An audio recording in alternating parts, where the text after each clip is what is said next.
at sea, they go wrong really fast. There's nothing more terrifying than not being able to communicate. I like to go as far away as I can. I am able to go hundreds of miles in a day, in a weekend. I feel guilty because I don't want to cause anxiety for anybody. If I go out where there's no reception, I may as well be on the moon. The Everglades are 3.8 million acres, and there's a lot of the area we run in that I don't have signal. It puts everybody in a high-stress situation, not knowing what's going on and being able to communicate. When I'm out in nature with my kids, I worry a lot, like a mama bear would.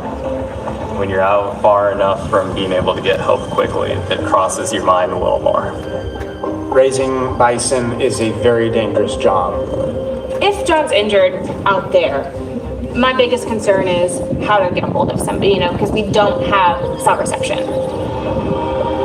Communications can be a matter of life or death. When those communications break down, there's a bit of anxiety. If you don't hear from me by 3 o'clock, then you need to start the process of looking for me.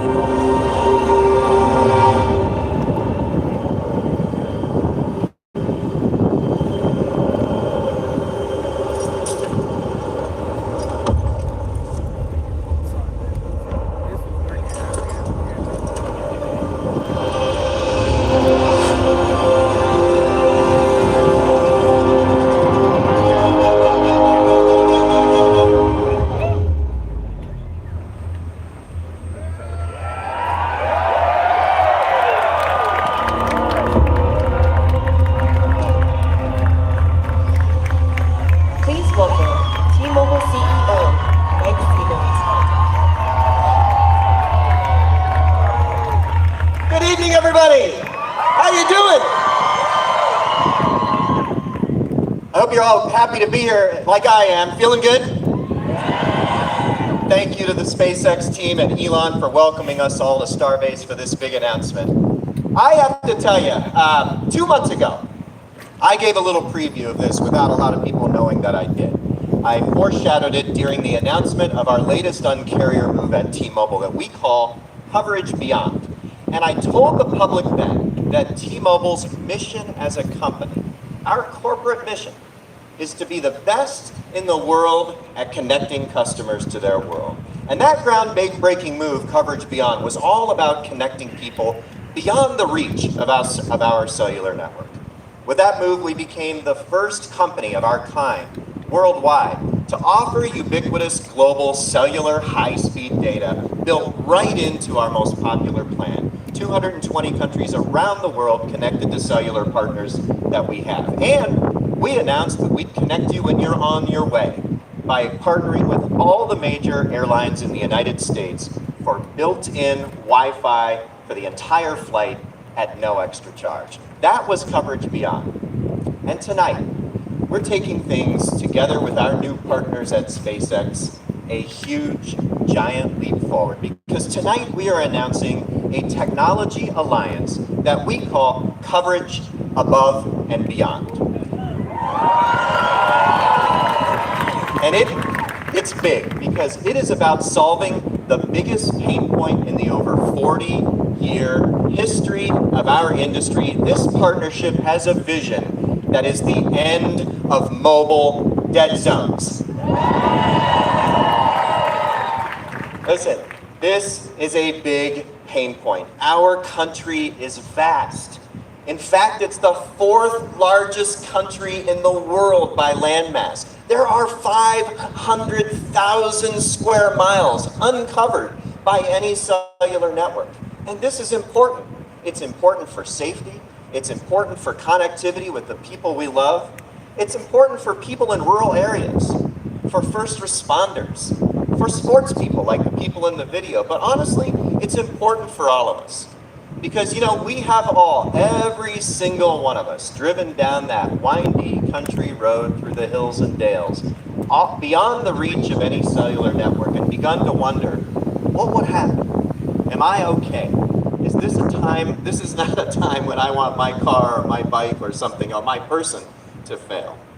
This is important. And so this partnership is about imagining a different future.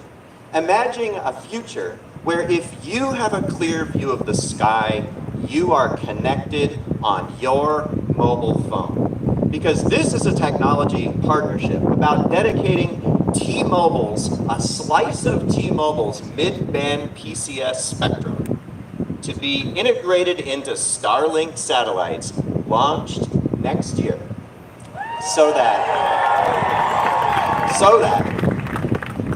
our vision becomes that you can connect with your existing phone. That is incredible. Because it's a lot like putting a cellular tower in the sky, just a lot harder. And that's why we're here with the world experts at SpaceX. Because we're using a piece of spectrum that your phone already knows. It's a piece of spectrum your phone already knows how to connect to. In fact, the vast majority of phones out there, our aspiration is for them to work right out of the gate with this. And so this is something that begins next year. We will enter beta, we believe, as soon as late next year with messaging, MMS, and even messaging apps so that you can, with your existing phone, beyond the reach of any cellular network, be connected. And beyond that, we'll keep going. We're going to go after data, we're going to go after voice, and we're going to connect people all across this country. In the lower 48, in vast parts of Alaska, in Hawaii, in Puerto Rico, in territorial waters, and even vast parts of the world's oceans. Does that sound good to you? And it's also something that we'd like to work in all the territories of foreign nations as well. And so this is, in addition to something we're doing in the country, a call to carriers worldwide. Tonight's announcement is an offer for reciprocal roaming with carriers worldwide. If they would like to do something similar to what we're doing with mid-band spectrum dedicated to SpaceX's Starlink constellation, we will be able to offer reciprocal roaming to them so that when those people come and visit the United States and go off the grid into the national parks, they'll be connected too. And likewise, when American citizens travel to those countries, they'll be connected. Our vision and our dream is ubiquitous global connectivity. Now, at T-Mobile, we're the Un-carrier. So while we're not here to announce a product tonight, it's a technology alliance, I have to foreshadow for you that I would expect the pricing for this service to be the Un-carrier's favorite price. The price that we've made famous, which is that we expect on our most popular plans for this service to be included for free. And there is no company in the world I would want to trust with a vision this big to partner with us to aspire to dream these dreams than the most sophisticated and advanced space organization in the world and its leader, SpaceX and Elon Musk. So please welcome Elon to the stage.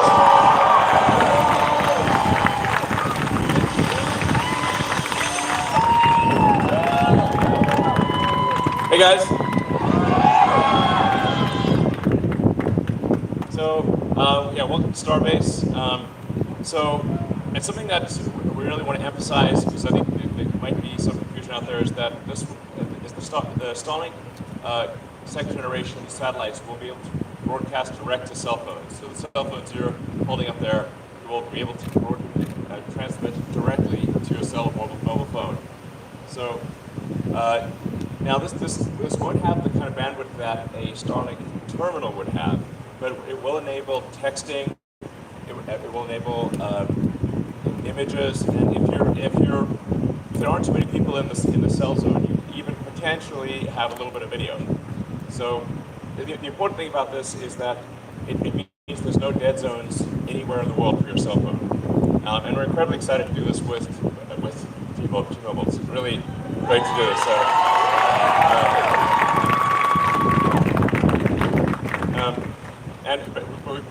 We do want to work with other partners in other parts of the world and really enable this as a function anywhere. And we've all read about some people, say, been hiking and got lost and perhaps died of thirst or exposure, or someone that got stuck in a blizzard and froze to death.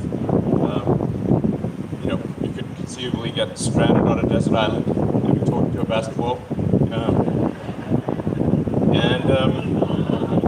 But now you can call for help. The thing that I think is really profound about what we're announcing today is that it will save lives. And we will no longer read about these tragedies that happened where people got lost, and if only they could have called for help, they'd be okay. So I think what we're doing here is profound. It's going to massively improve people's convenience, and it's going to save lives. So it's incredible.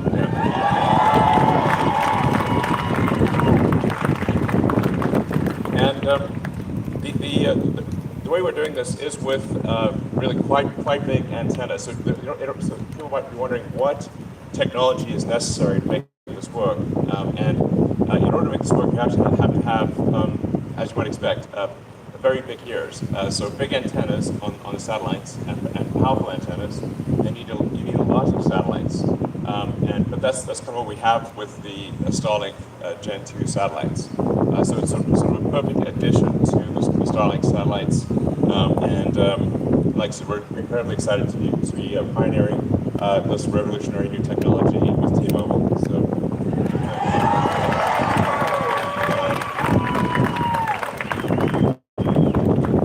people might be wondering, what do I need to do to make it work? Well, you don't need to sort of point at the sky and like follow the satellite or anything like that. We're confident that it will be able to work if it's in your pocket or if you're in your car. Certainly, if you're walking outside or if you just pull your cell phone out, it'll work great. But we think even in your pocket and in your car, it'll work well. And we think probably up to 2 to 4 megabits per cell zone. So that's thousands of voice calls and millions of text messages. So I think this is a really a massive game changer. I hope that I'm being maybe a little repetitive on some of these things because I sometimes wonder, like, is the profundity of what we're saying actually going to just, will the public understand this? Hello public. Because those in the audience from T-Mobile and SpaceX obviously understand what we're talking about. It's really a really big announcement, but I hope that the public understands the magnitude of the announcement as well. It's in a nutshell, it's no more dead zones, and that's what it comes down to.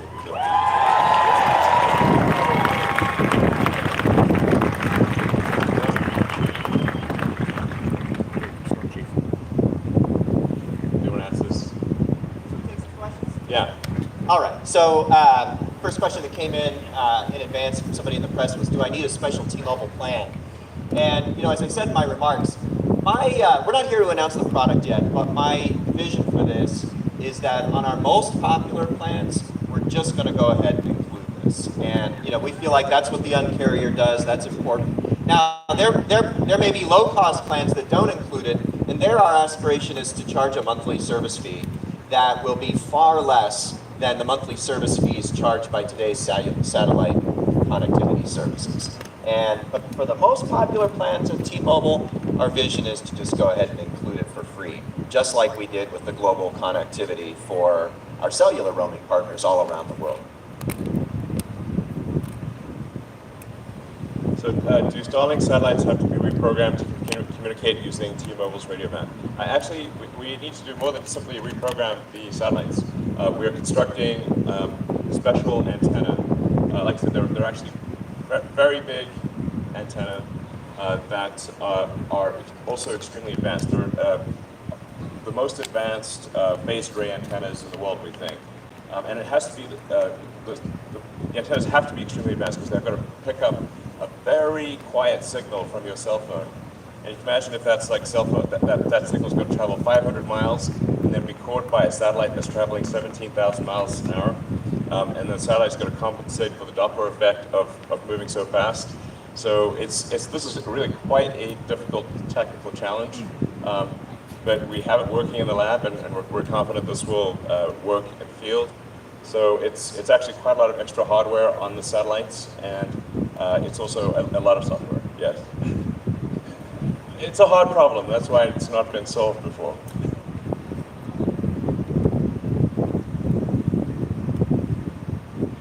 So the question is the invitation for all carriers across the world or just the US to start? You know, one of the beautiful things about satellites is that they orbit the Earth. And so, you know, our mutual view was the more companies around the world we can get signed up for this, the way T-Mobile is signing up for it tonight, the better. Because, and what we're offering is reciprocal roaming, so that our spectrum, which will be transmitted by the satellites all around the United States, including territorial waters, vast portions of Alaska, Hawaii, Puerto Rico, big swaths of the ocean potentially, will be available to visitors in the United States that have carriers all over the world. And our view is that the best way to do this would be to ask them to also participate, find a piece of mid-band spectrum in their country from their carrier that they can dedicate to this in partnership with SpaceX, and then our customers would benefit from the same thing when our customers visit their country. And that's one way this could roll out. And so tonight's message is a call to those carriers to get involved and join the party. So this is an open invitation to carriers around the world. Please get in touch with us, and we'd love to partner with you and enable this globally. So.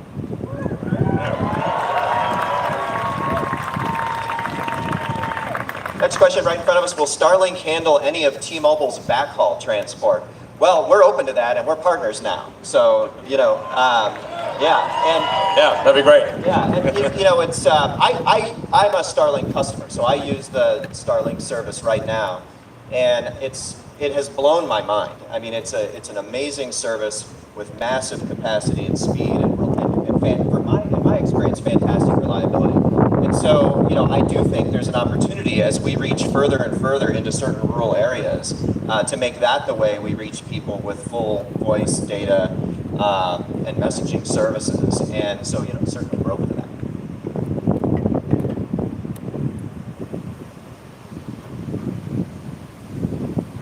Yeah, you want to do, yeah, okay.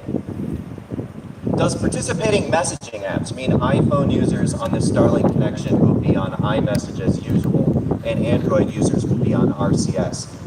You know, we haven't actually we just announced this moments ago, we haven't actually begun working with other companies as to how they will integrate with us. The reason we said select messaging apps is because it's a bit of a technical separate messaging traffic from all other data traffic. We've done this before with prior initiatives at T-Mobile. We know how to do it, but sometimes we need a little bit of involvement from partners. We also need to make sure that they're working with us in a payload-aware way. And so our opportunity over this next few months is to open up a program and invite messaging apps to participate such that they are reaching our network in a way that our network can see and separate the messaging traffic and make it available to participate in this service right out of the gate. So that's the vision. And our partners in the internet have worked with us before. Years ago, we did Music Freedom, and we were the first company to allow you to stream all your music free at T-Mobile back when you sold data by the data bucket. And so we've been through this journey before, and that's basically how it'll work. Yeah, I think an important thing though is that you will not need to get a new phone. The phone you currently have will work. So,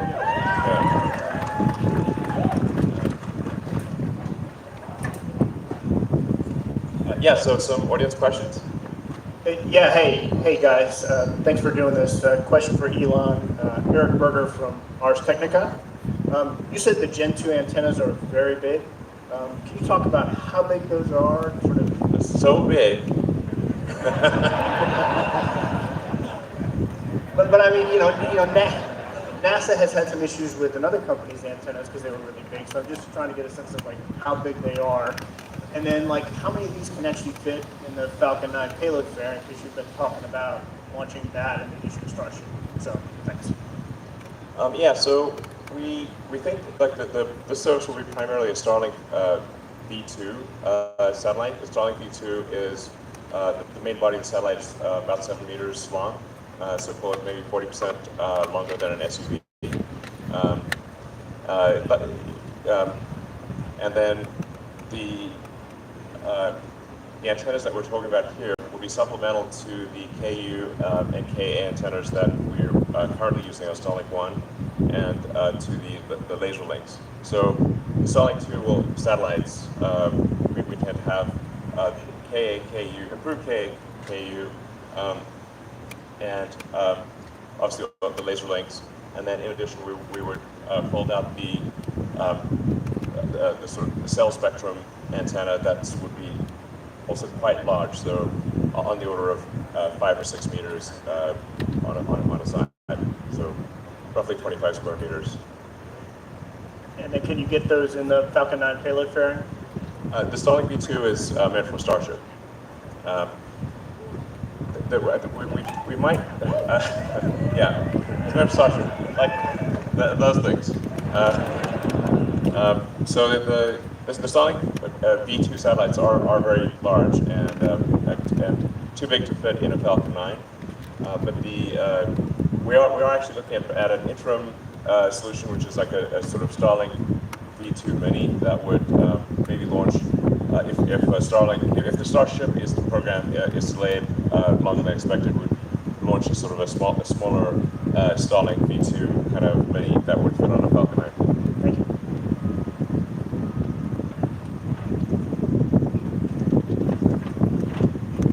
Almost tripping.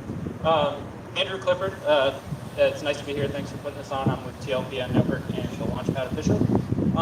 So I guess the first question, I just have like a question about the technical difficulties that you ran into getting up to this point and actually being able to decide that this was worth pursuing. Like, what was the hardest technical hurdle to get past?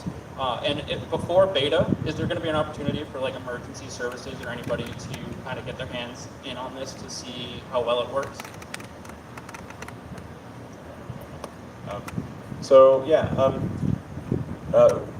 As soon as we have the satellites in orbit, we will try to enable them to connect to cell phones for emergency services. So you actually don't need, unlike a real-time connection, you don't need to have the full constellation of satellites active in order to transmit text messages or email for that matter.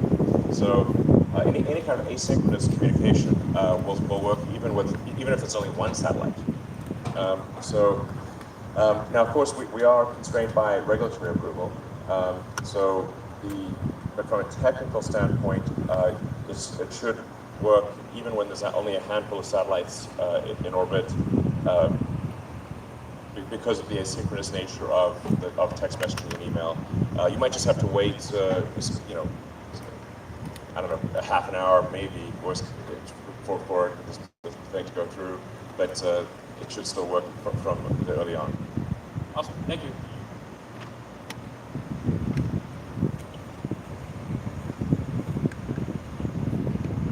Hey, Elon. Louis Balderas with Lab Padre Media. See you again. I see you. Had a couple of off-topic questions, but I'm going to skip those.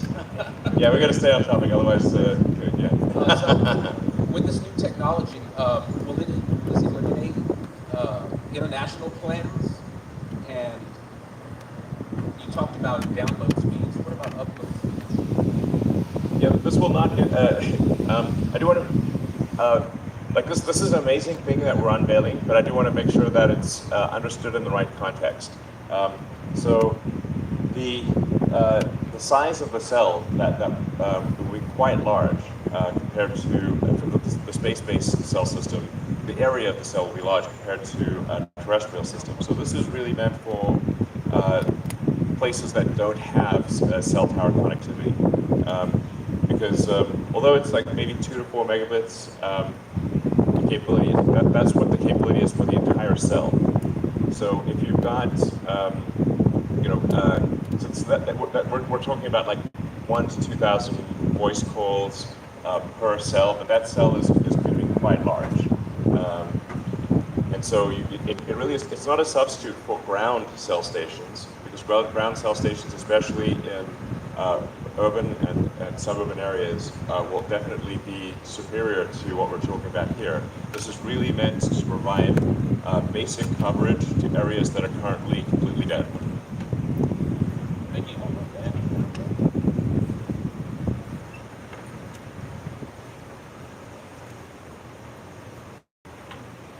Good evening, Christian Von Pricing with KRGB here in West Local affiliate. I wanted to ask about situations that we have here in Rio Grande Valley in South Texas. The winter freeze, hurricane, big flood, situations where we kind of run out of bandwidth, we start losing cellular connectivity. It affects everyday people, it affects the first responders. So with what you were talking about earlier, is it going to help assist with that situation? Yeah, I mean, I can jump in. It's one of the big benefits of this is redundancy. And one of the big priorities of our industry, and I know of the FCC who regulates us, is redundancy. And one of the things about starting next year with messaging, as opposed to trying to plunge right into voice and data right away, is that with messaging, we should be able to handle a lot of messages, many, many thousands of messages that can be sent. And so when you do have outages that happen through natural disasters or otherwise, there's an opportunity for people at scale to be connected in real time. Elon was saying there could be a lag at first, but he's talking about before we reach commercial service, right? So eventually, as we hit commercial service and even beta, this is real-time messaging where you send a message, you get an answer. You know, you're connected. And by limiting it to messaging in the early going, it allows us to address use cases like that. Complete redundancy to cellular networks, which are subject to the weather because they're here on planet Earth. Yeah, but this really is a big deal. It's a great question to ask because, yeah, even if an entire region or country was lost connectivity because of a severe, hurricane or floods or fires or tornadoes, earthquakes, there's so many natural disasters, obviously, you would actually still have, even if all the cell towers were taken out, your phone would still work. Thank you.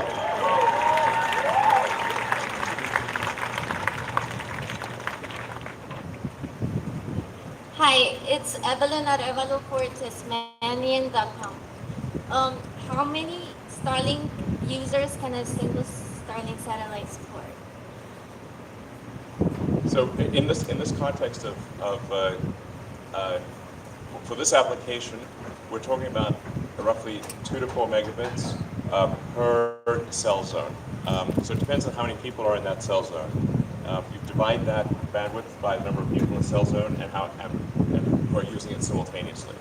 So since a voice call is about 2 kilobits, that's 1,000 to 2,000 simultaneous voice calls, or there's hundreds of thousands of text messages that can be sent depending on the length of the text message. Thank you. We have some coming in while you're coming to the stage. We have some coming in from online. At Isaac Swede, how will the phones connect to Starlink? Any special hardware required? I think Elon got at this a little bit. One of the beauties of this approach is that we are using existing T-Mobile mid-band PCS spectrum, some of the most tried and true spectrum there is. And we own it nationwide. It's one of the pieces that we own contiguous on every single corner of the country. So that allows us to then dedicate that, working together, to the constellation that Starlink operates, so that we are seeing those satellites from every corner of the country. You know, as we said in the remarks, if you have a clear view of the sky, our vision is you're connected. And so your phone doesn't really know. You know, your phone doesn't know it's connecting to space. It will scan for its home network. It'll scan for terrestrial roaming partners as well. And if it fails to see those things, it will scan again and it will connect to the authorized connection from the satellite. And it'll think it's connected to a cell tower because that phone is using industry standard technology communication protocols, and it has the spectrum already built in. At least the vast majority of phones in circulation today do. It's designed to just fully emulate a cell tower, and it has to do. There's quite a bit of complex hardware and software in that because it is moving so fast. They're traveling overhead at 17,000 miles an hour. Normally, a cell phone tower does not travel at 17,000 miles an hour. So the phone's so we actually have to adjust the signal to account for something called the Doppler effect, which is sort of an increase in frequency as you comes towards you and a decrease as it goes away. Anyway, but anyway, it works. It's complicated, but it works, and no extra hardware is needed.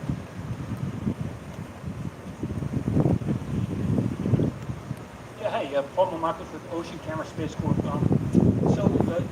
Both companies are going to work together, kind of contribute different infrastructure together to to build a bigger network and stuff.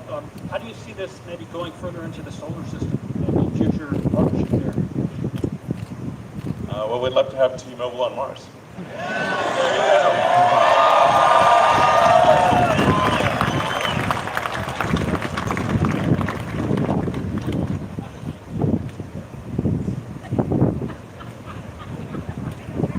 That might be the last question for us. Okay, well, I guess thanks everyone, and we look forward to providing you with this great service and working together with T-Mobile to bring to you. So, yeah.